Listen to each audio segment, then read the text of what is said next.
마가복음 10장 35절에서 45절 우리 같이 읽겠습니다. 세베대의 아들 야고보와 요한이 주께 나와 여짜오되 선생님이여 무엇이든지 우리가 구하는 바를 우리에게 하여 주시기를 원하옵나이다. 이르시되 너희에게 무엇을 하여 주기를 원하느냐 여짜오되 주의 영광 중에서 우리를 하나는 주의 우편에 하나는 좌편에 앉게 하여 주옵소서. 예수께서 이르시되 너희는 너희가 구하는 것을 알지 못하는도다.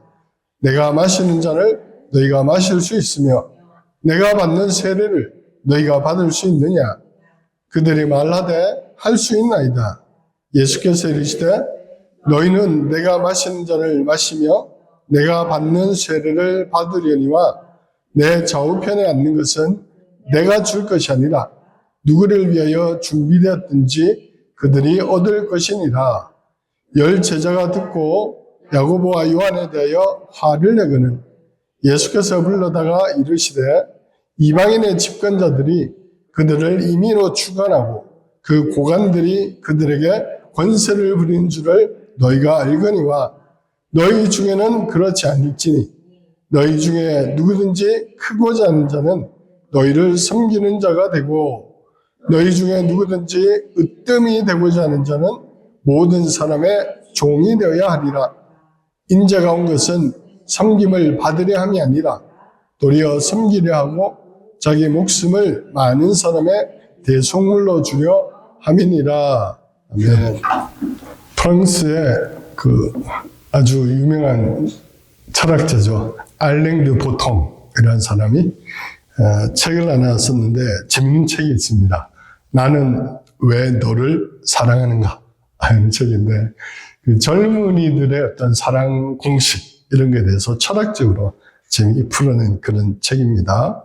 그 책 중에 한 챕터가 사랑의 역설 이런 챕터가 있습니다. Paradox of Love 해가지고 이렇게 쓰여져 있는데요.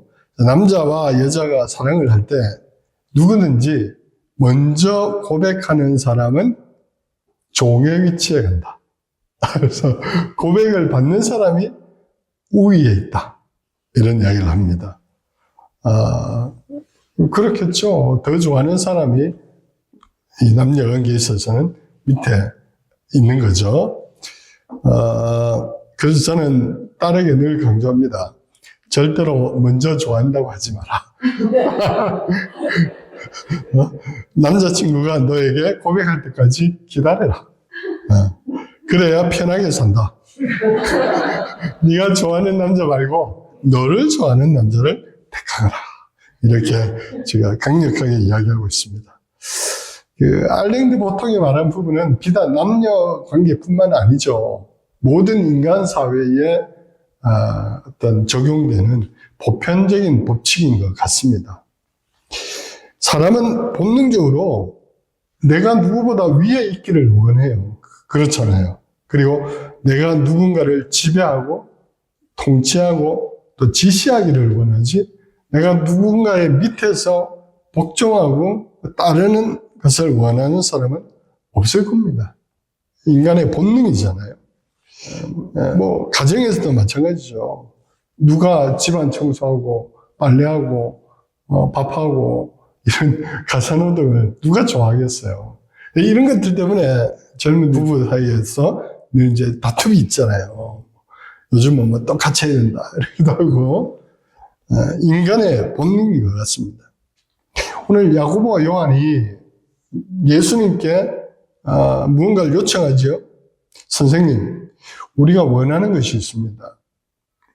주님의 영광 중에서 우리를 하나는 주님의 오른편에 또 하나는 왼편에 앉게 하여 주십시오. 이렇게 요청을 했습니다. 그러니까 지금 야고보 요한은 예수님이 곧 예루살렘에 올라가실 것을 알고 그 좌편 우편에 우리 형제가 앉게 해달라 이렇게 요청한 것이죠. 마태복음은 야고보 요한이 아니라 어머니가 요청했다고 기록하고 있습니다. 어머니가 우리 아들들을 좌편에 우편에 앉게 해달라. 제가 여러 번 이야기했지만 예수님은 30대 초반이고 제자들은 20대 중후반입니다. 그 중에 요한은 가장 어린 제자였다고 기록하고 있잖아요. 20대나 초 정도 됐을 수도 있겠습니다. 20대, 30대 젊음의 특징은 10대도 마찬가지고 누군가와 비교하는 것에서 나의 위치를 확인하려고 하죠. 내가 저 아이보다 내가 공부를 좀 더 잘해. 혹은 내가 저 친구보다 조금 더 잘생겼어. 이런 것들. 이런 것들로 내가 더 낫다는 것을 입증하고 싶어 해요. 직업도 마찬가지죠. 나는 적어도 저 친구보다 우리 다른 애들보다 더 상위권의 대학에 들어갔다. 혹은 더 나은 직업을 가졌다. 이런 것들로 자기의 정체성이나 혹은 자기 자신의 어떤 위치, 사회적 어떤 이런 것들을 이야기하고 그렇게 하는 경향이 있죠. 그래서 내가 누구보다 앞서가면 내가 우쭐해하고 혹여라도 뒤처진다고 생각하면 우울해하고 이게 이제 20, 30대는 강하게 작용하지요. 또 누군가보다 처질까봐 불안해하기도 하고 그래서 어쨌든지 앞서가려고 애를 쓰는 것이죠. 야고보와 요한도 마찬가지였습니다. 다른 제자들보다 앞서가려고 했었어요. 예수님께 재빠르게 요청해서 다른 제자들보다 우리 형제가 예수님이 이제 통치하실 그 나라의 핵심 인물이 되게 해달라고. 심지어는 그 어머니가 그렇게 요청하셨죠. 다른 제자들보다 우위에 서려고 선점하려고 했던 것 같습니다. 오늘 야고보 요한에게서 좀 독특한 점을 발견합니다. 지금 예수님께서 이미 오래전부터 이제 3년차 공사가 시작될 시점부터 제자들에게 계속해서 말씀하시는 것이 있었어요. 인자는 고난을 당할 것이다. 인자는 예루살렘에 올라가면 능욕당하고 채찍질 당하고 심지어 죽임당할 것이다. 제자들에게 반복적으로 계속해서 이야기했거든요. 근데 오늘 이제 마지막 시점에 와서 야고보와 요한이 엉뚱한 이야기를 하고 있는 것이잖아요. 주님이 영광을 취하실 때에 우리를 좌우편에 앉게 해달라. 우리가 이 본문을 읽어보면 참 왜 이렇게 어리석지? 야고보와 요한은 왜 이렇게 분위기 파악 못하지? 왜 예수님의 마음을 이렇게 모르지? 이런 의구심이 들 수 있어요. 왜 그랬을까? 곰곰이 고민하고 제가 찾아보니까 아마도 야고보와 요한은 본인들이 듣고 싶은 대로 들었던 것 같아요. 그러니까 예수님이 고난받고 십자가 지고 이런 이야기를 본인들의 어떤 생각대로 재해석한 것 같아요. 그리고 십자가를 지거나 고난을 받는 것도 있을 수는 있지만 그는 일시간에 잠시 동안 예수님이 그렇게 하고 결국에는 왕이 될 거야. 그러니까 본인들의 생각대로 예수님의 말씀을 재해석한 것이죠. 그리고 어떻게 보면 본인들이 듣고 싶은 말만 혹은 본인들이 받아들일 내용만 받아들이는 이런 경향을 가진 것 같습니다. 야고보 요한은 성공하고 싶었을 것 같아요.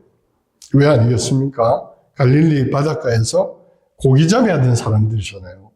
그런데 어느 날 본인들이 보기에 특별한 능력을 가진 그런 분이 따라오라고 했고 그래서 모든 것을 버려두고 따라왔거든요.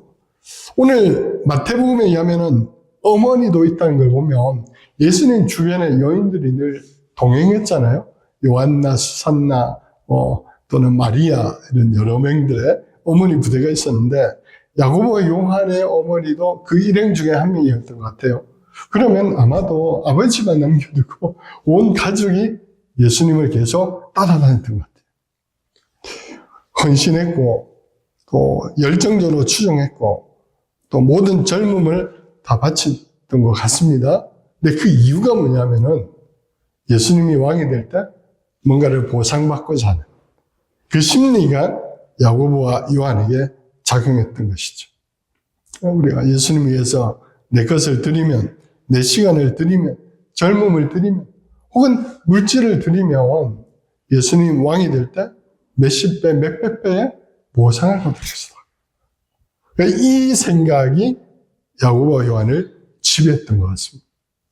근데 저는 야고보 요한의 이 모습을 보면서 내 모습이 오버랩되는 것 같기도 했어요. 비단 야고보와 요한뿐일까? 오늘날 신앙생활하는 많은 사람들의 일반적인 성향이 아닐까?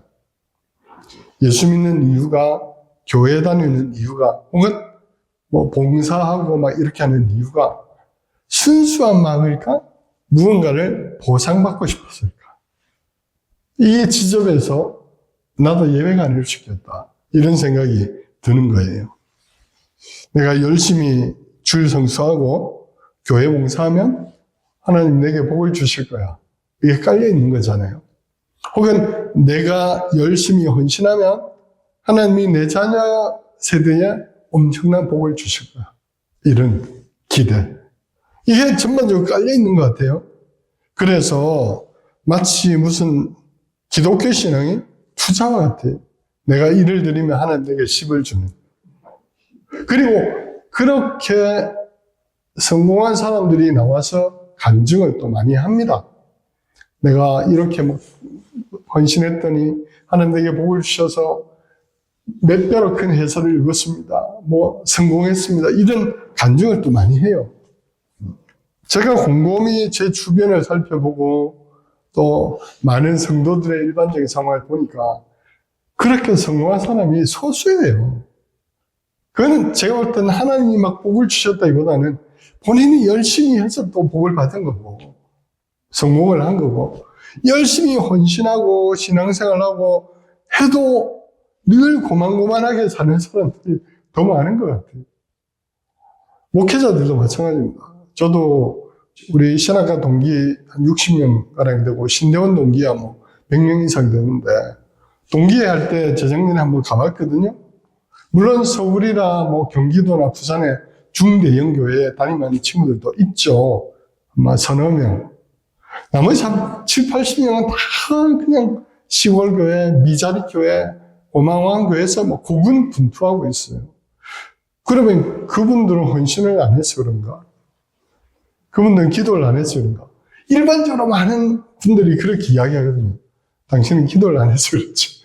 목회적 열심이 없어서 그렇지. 그렇게 쉽게 매다하거든요. 특히 큰 대형교회를 일군 어떤 목사님이 얼마 전에 그런 발언을 해서 상처를 많이 줬죠. 너희들은 게을러서 개척교회 한다고 이런 식으로 모욕을 주고 그 목회자들을 야단치고 이런 세미나에서 그런 일이 있었거든요. 사람들 다 그렇게 생각하는 것 같아요. 야고보 요한도 내가 헌신했으니까 내가 이제 좌우편에 앉아야지. 그런 생각을 가지고 있는 것 같아요. 또 우리 또한 내가 열심히 헌신하고 주님 나라에서 일하면 하나님 내게 복을 주실 거야. 그래서 야고보 요한도 구했던 것이죠.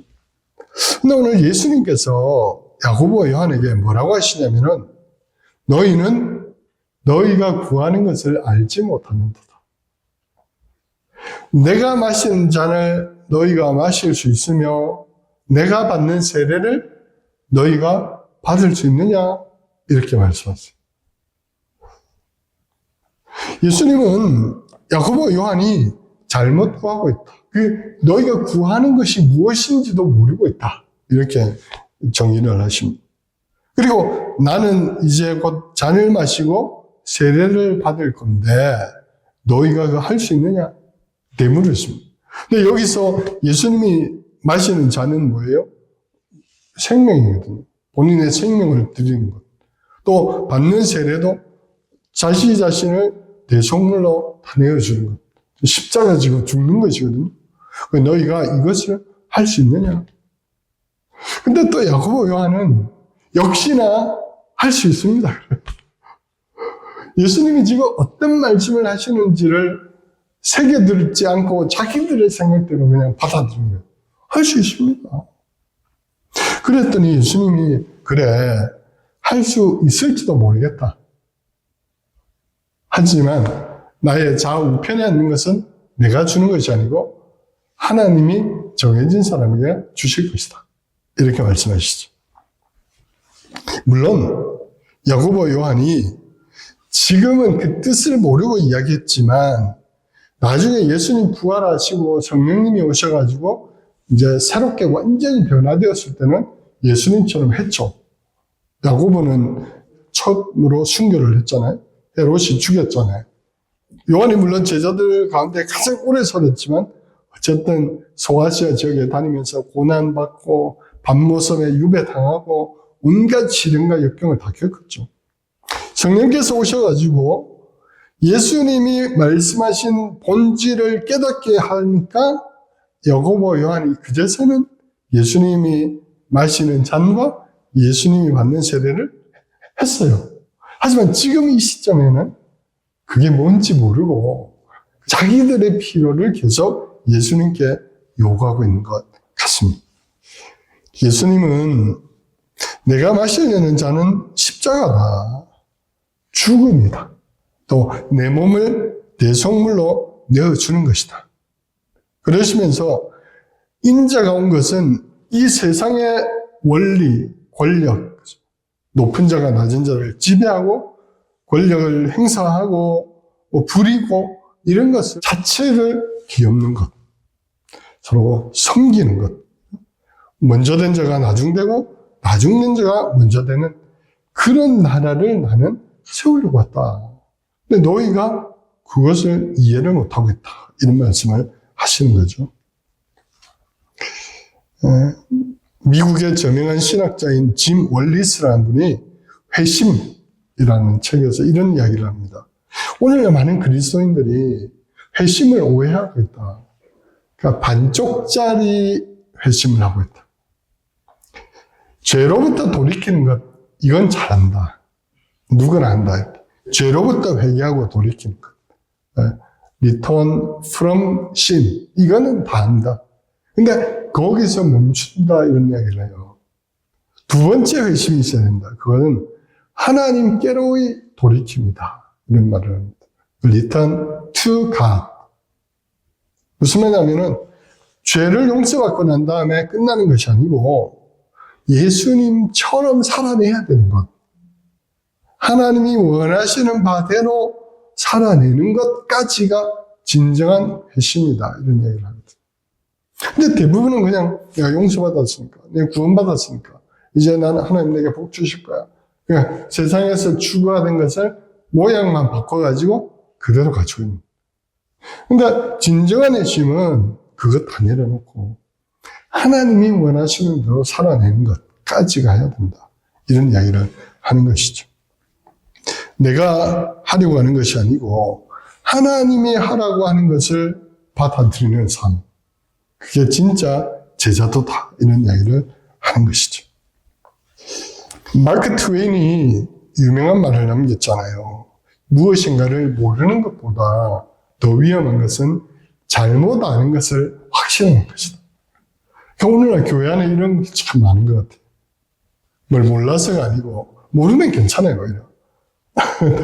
잘못 조례진 어떤 것을 진리라고 생각하고 그걸 확신하고 막 밀어붙이는 게 더 무서운 것이다. 오늘 교회 안에 그런 게 참 많죠. 오늘 우리가 차 타고 오면서도 잠시 그 이야기 나눴지만 교회력으로 따지면 오늘은 추수감사절인데 사실 추수감사절은 구약의 이스라엘 백성이 농사 지을 때 지켜야 절기잖아요. 1년 동안 농사를 짓고 수확한 것의 10분의 1을 하나님께 드리고 그게 11조고 또 감사 축제를 하는 것, 수확물을 가지고 봄에는 그들은 이모작을 했으니까 보리나 뭐 밀을 거둘 때는 또 그때 맥주절로 지키고 이렇게 했는 건데 오늘날 도시 사람들은 추수를 안 하거든요. 추수하는 대신 직장에 나가서 월급을 받잖아요. 그 매월 사실은 추수감사절을 지키는 거죠. 내 소득의 10분의 1 드리는 거니까. 근데 우리는 여전히 농경사회 때의 그 전통을 계속 고집하고 추수감사절, 맥주감사절 이걸 막 절대 진리인 것처럼 지켜야 된다고 주장하고 있거든요. 억지로 막 도시경인데도 과일 같은 거 막 쌓아놓고 자기 추수한 것도 아닌데 이게 틀렸다는 것이 아니고 본질이 뭐냐? 주로 전통, 그냥 지켜온 거니까 성경대로 따져보지 않고 이런 게 많잖아요. 제가 예전에 부목사로 있던 교회에 어떤 분은 거기 그 교회를 시작하신 원로 목사님이 이런 말씀을 자주 하신 거예요. 설교 시간에 새벽 기도를 안 하는 목사는 목사가 아니다. 이런 말씀을 자주 하죠. 본인도 새벽 기도 열심히 하셨죠. 근데 새벽 기도만 하신 거죠. 옛날이니까. 그래서 새로 젊은 목사님이 오셔가지고 막 제자 훈련하고 전도 축제하고 막 엄청나게 뭔가를 현대식으로 많이 했거든요. 그러면서 새벽 기도까지 하니까 주일날 설교다 쓰러진 거예요. 목사님이 주중에 신방하고 막 제자 훈련 직접 하고 막 너무 힘들어가지고 설교다 쓰러진 거예요. 그러면 교회가 발칵 뒤집힌 거죠. 근데 그분이 그렇게 한 이유가 그 전에 목사님이 새벽 기도하는 목사는 목사가 아니다 이렇게 그 장로님들과 성도들 다 그렇게 생각하는 거예요. 그 쓰러지고 난 다음에 이제 조금 아이고 목사님만 일주일에 3일만 나오십시오 해가지고 그랬다고 합니다. 사실 뭐 설기도가 절대적인 건 아닌데 어느 누군가가 처음에 그렇게 한 것이 절대화되는 것이죠.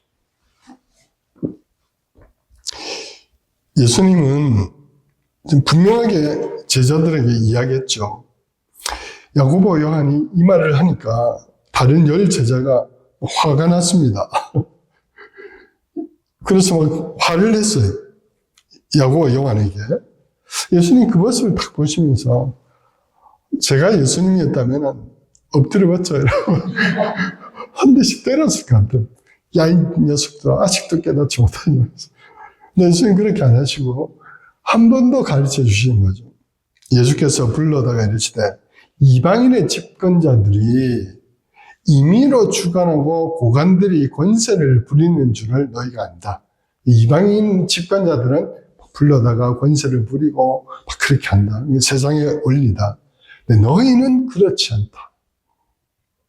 너희 중에 크고자 하는 자는 섬기는 자가 되라. 또 으뜸이 되고자 하는 자는 종이 되어야 한다. 그러면서 결과적으로 뭐라고 하시냐면 인자가 온 것은 인자라는 말 지난 시간에 설명했잖아요. 메시아거든요. 왕의 왕이거든요. 근데 왕인데 섬김을 받는 왕이 아니야.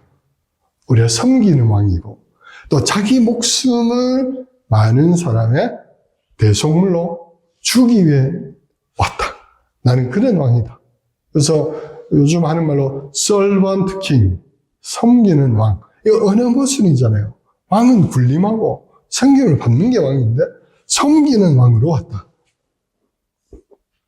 한마디로 이 세상 원리와 이 세상 나라에 돌아가는 것을 정복하고 하나님의 나라, 하나님의 진리가 통용되는 그런 세상을 만들려고 오신 것이다. 그리고 그 너희가 그 첫 번째 그런 나라의 모범이 되어야 된다. 이런 말씀이잖아요. 이 말씀은 어려운 것이 아니거든요. 이건 뭐 유치원생도 다 이해할 수 있는 말.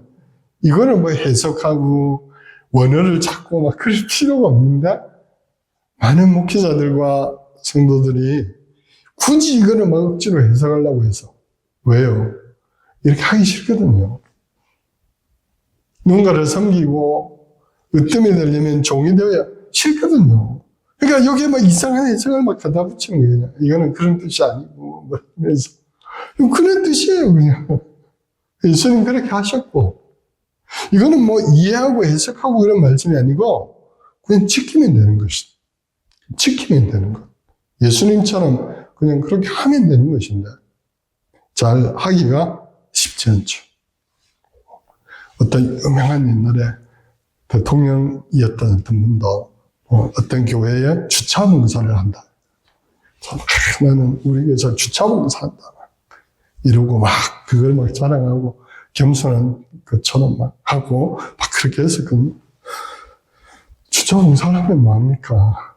그때만 봉사하는 척하고 실제로는 군림하고 그렇겠잖아요. 대부분. 그러니까 그게 삶으로 이어지지가 않았던 거죠.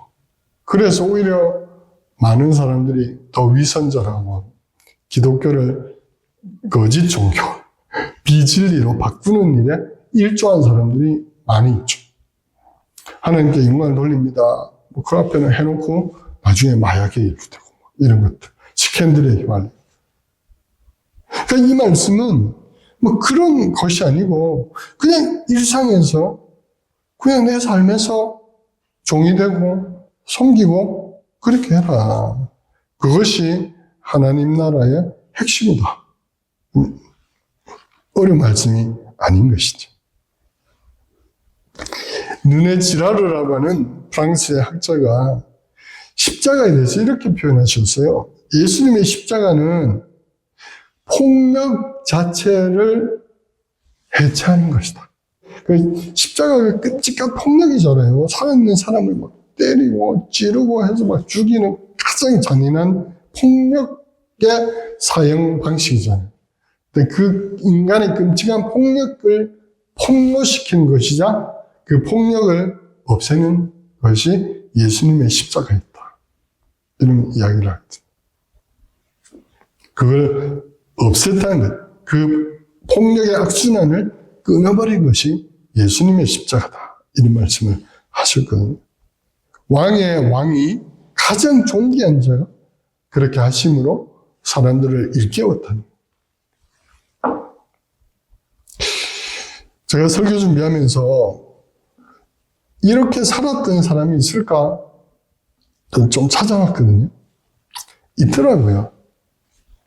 제가 그 청소년들이나 청년들에게 기독교 역사 기행할 때 늘 가는 곳, 정난주.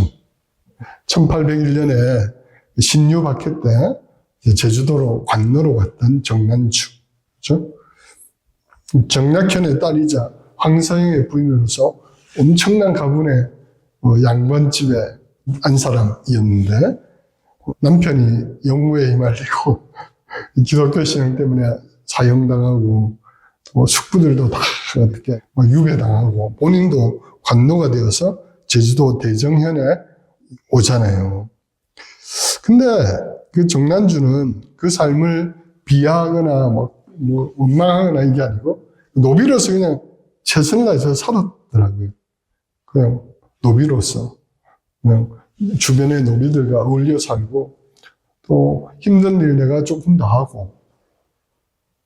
그래서 김소윤이 쓴 소설 난주에 보면은 이런 대목이 있는데요. 난주는 종이 되어 사는 동안 사람 위에 군림하는 자들이 얼마나 잔혹하고 이기적일 수 있는지를 보았고, 살을 직접 뜯어가지 않을 뿐 모든 것을 빼앗기고 남은 것이라고는 살아있다는 비극적인 사실뿐임을 알았다.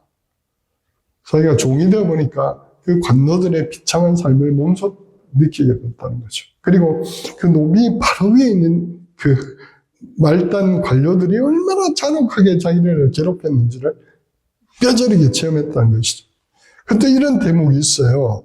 주변의 그 노비들이 이제 나중에 한 10여 년이 흐르고 난 다음에 이렇게 이야기해요. 아지망은 어마어마한 대감댁 따님이라고 들었는데요. 이렇게 해요. 원래 그랬잖아요. 그러니까 난주가 뭐라고 되냐면, 아닐세, 난 그런 딸이 아니라 그냥 천주님의 딸일세. 자네나 나나 다 천주님의 딸일세. 이렇게. 그래서 복음이 이렇게 전해진 거잖아요. 양반집 부인을 있을 때는 몰랐던 것. 종이 되어 보니까 알았던 거고, 예수님처럼 정말 그 밑바닥에서 제대로 섬기고 또 그렇게 살아갔고. 근데 이 스토리가 나중에 복원돼가지고 무슨 저절로 이게 아니고 그냥 노비로 살다가 노비로 죽었어요. 하지만 역사는 그녀를 기억하고 또 그녀 때문에 복음이 제주도에 전해졌다 것이죠. 말씀을 맺습니다. 미국 건국의 아버지이자 세 번째 대통령을 지냈던 토마스 제퍼슨, 유명한 학자이자 정치인이잖아요. 이 토마스 제퍼슨이 많은 것들을 했지만 유명한 행동을 하나 했는데 어느 날 성경책을 딱 갖다 놓고 가위로 자기 마음에 안 드는 그 장을 다 잘라내버렸어요.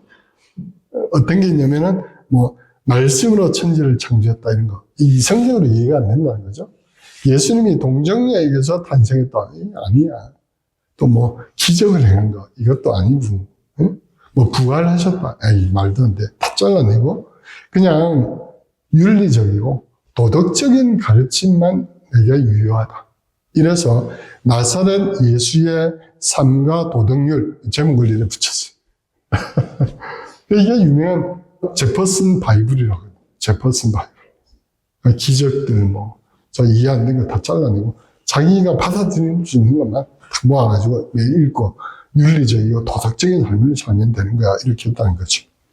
저는 이 이야기를 들으면서 우리도 비슷하지 않을까 하는 생각이 들었어요. 성경을 읽을 때 취사 선택하는 거죠. 야고보 요한도 취사 선택하는 거죠. 예수님 왕이 되시고 우리가 좌우편에 앉는 것, 이건 내가 받아들입니다. 근데 십자가 지는 거는 이건 아니에요. 그래서 제가 잘라낼게요. 또나 많은 분들이 아브라함, 모세, 다윗 이런 인물들과 그런 기사들은 좋아해요. 주로 설교도 많이 하고 많이 듣고. 근데 이사야, 예레미야, 무슨 호세아 이런 선지자들, 진리를 전하다 죽임당한 선지자들이나 그런 본문은 설교 안 해요. 왜? 그래서 대부분의 교회에 예레미야나 이런 인물은 없어요. 들어보지도 못하고 거의 설교도 안 하고. 그렇죠? 지사 선택하는 게 많잖아요. 예수 믿고 돈 많이 벌고 건강해지고 잘 살았다. 이런 거 듣고 싶은 거지.